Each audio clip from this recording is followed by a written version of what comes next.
When you change out your rear fender for an Undertail on an RC51, you lose all your lights.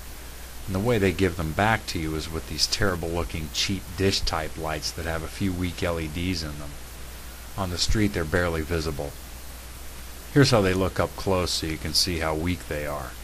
Those are the brakes, and those are the turns at the same time. Just terrible. These are 36 LED 1157 bulbs in warm white. If you Google that, you'll find out that you can only get them from Hong Kong, so you'll have to wait a week and a half, but it's worth it.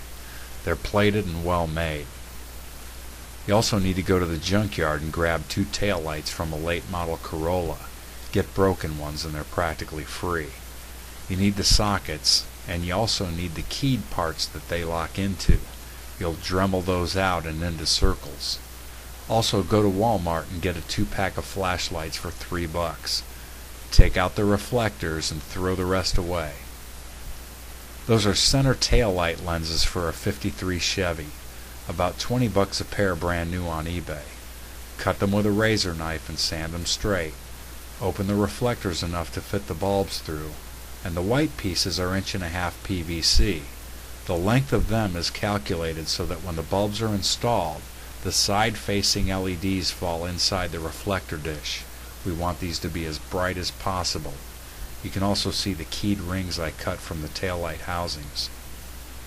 Use epoxy to put it all together.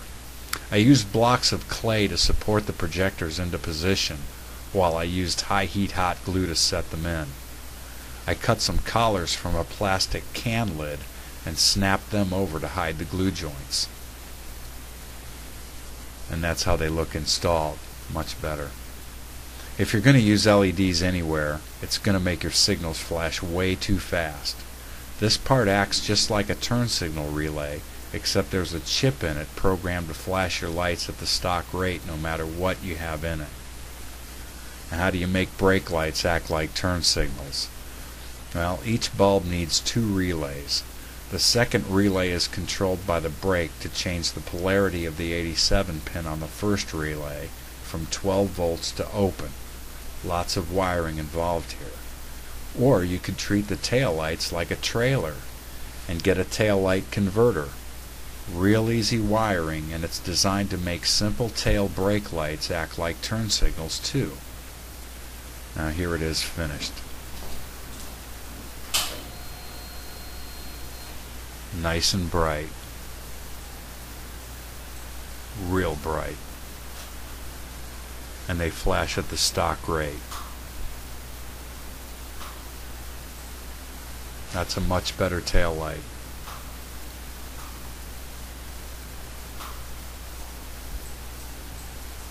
Problem solved.